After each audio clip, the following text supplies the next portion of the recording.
Hello friend, સ્વાગત છે આપનું મારા રસોડાના કાઠિયાવાડી સ્વાદમાં. હું ભાવનાબેન રાઠોડ. આજે આપણે બનાવીશું એક નવા મસાલા સાથે લીલી ચોળીનું શાક.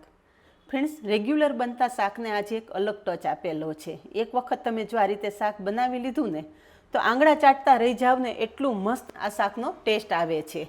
તો વિડીયો બિલકુલ સ્કીપ કર્યા વગર જોજો. ચાલો બનાવીએ સ્વાદિષ્ટ લીલી ચોળીનું શાક. નવા મસાલા સાથે લીલી ચોળીનું સ્વાદિષ્ટ શાક બનાવવા માટે અહીંયા મેં 250 ગ્રામ દેશી ચોળી લીધેલી.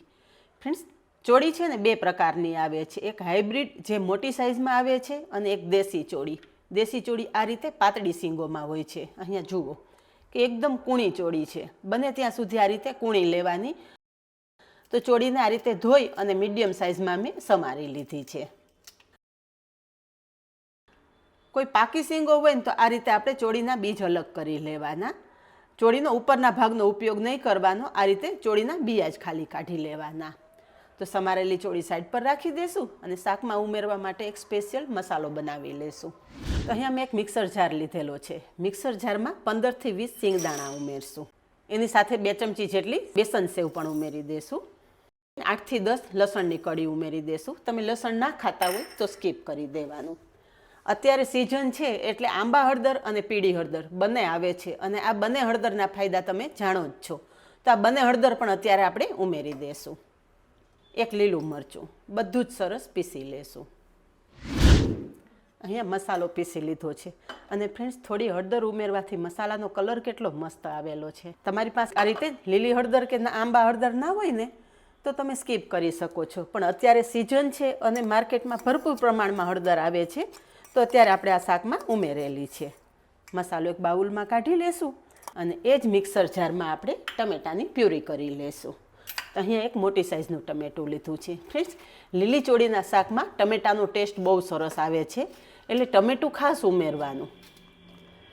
આ રીતે ટુકડા કરી અને ઉમેરી દેશું એટલે ઝડપથી પીસાઈ જશે. અહીંયા ટમેટાની પ્યુરી પણ તૈયાર છે. હવે શાક બનાવી લઈએ. આ શાક આજે આપણે માત્ર 10 જ મિનિટમાં તૈયાર કરવાનું છે. તો કુકરમાં બનાવશું. ગેસ પર કુકર મૂકેલું છે. તેલ ઉમેરી દઈશું.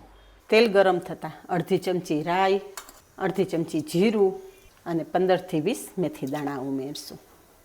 ત્રણેય સામગ્રી સરસ કકડી જાય ને એટલે ચપટી જેટલી હિંગ ઉમેરશું અને તરત જ તૈયાર કરેલી ટમેટાની પ્યુરી ઉમેરી દઈશું અને ઢાંકણ ઢાંકી દઈશું. થોડી વાર પછી જોઈએ તો ટમેટાની પ્યુરી સરસ સંતળાઈ ગઈ છે.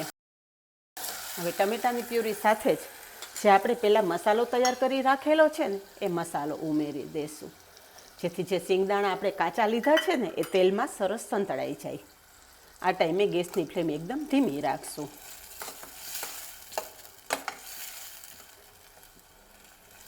ફ્રેન્ડ્સ, આપણી ચેનલમાં એવું નથી કે ખાલી તમને હું રેસીપી જ શેર કરું.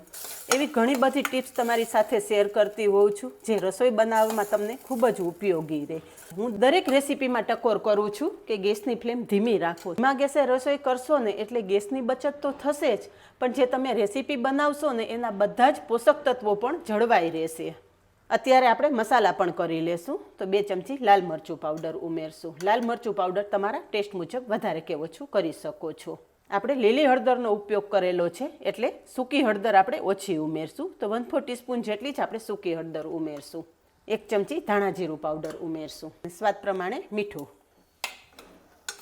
બધા જ મસાલા સરસ મિક્સ કરી લેશું. અહીંયા મસાલા સરસ મિક્સ થઈ ગયા છે. હવે સમારેલી ચોળી પણ ઉમેરી દઈશું અને મસાલા સાથે ચોળી સાંતળી લઈશું.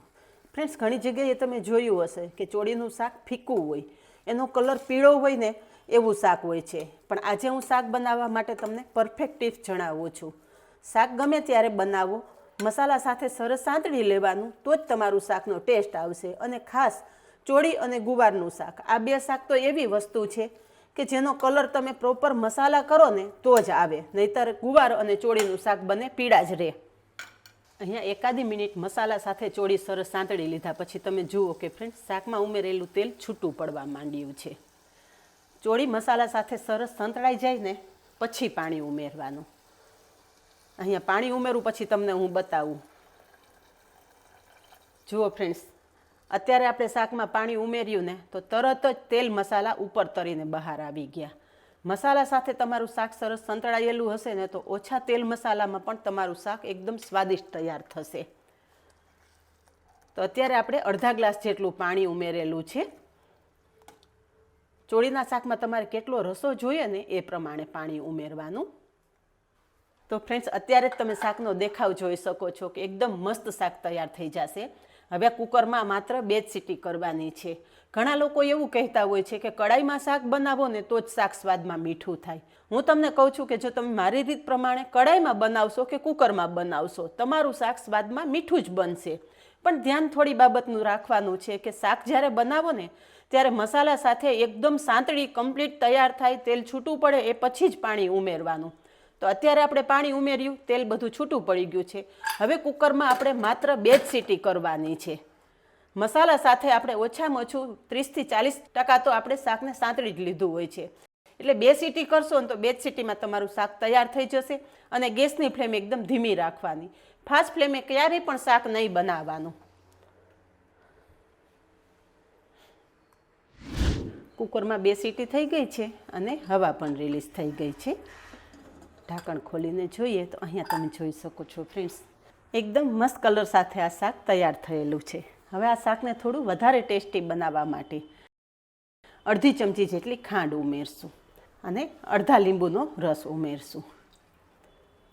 ફ્રેન્ડ્સ, ખાંડ ઉમેરવી ટોટલ ઓપ્શનલ છે, પણ થોડી ખાંડ ઉમેરશો ને તો બધા ટેસ્ટને બેલેન્સ કરશે અને શાક વધારે સ્વાદિષ્ટ તૈયાર થશે.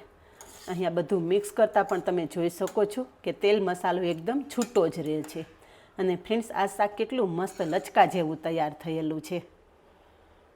તો આ શાક તમે ગરમા ગરમ ફુલકા રોટલી સાથે સર્વ કરો ને તો ફ્રેન્ડ્સ, સાથે બીજી કોઈ વસ્તુ ના જોઈએ, એટલું મસ્ત આ શાક તૈયાર થયેલું છે. છેલ્લે શાકમાં ફ્રેશ સમારેલી કોથમરી પણ ઉમેરી દઈશું અને બધું જ સરસ મિક્સ કરી લઈશું. તો ફ્રેન્ડ્સ, મારી આવી અવનવી રેસીપીઓ જો તમને પસંદ આવતી હોય ને તો વિડીયોને એક લાઇક ચોક્કસ આપજો. અને હા, ચેનલને સબસ્ક્રાઈબ પણ કરી લેજો. અને આવા અવનવા વિડીયો જોવા માટે પાસે રહેલું બેલ પણ પ્રેસ કરી રાખજો, જેથી આવનારા બધા જ નવા વિડીયોની નોટિફિકેશન સૌથી પહેલાં આપને મળે. આજે બસ આટલું જ. મળીએ નેક્સ્ટ વિડીયોમાં. ત્યાં સુધી બાય. Thank you.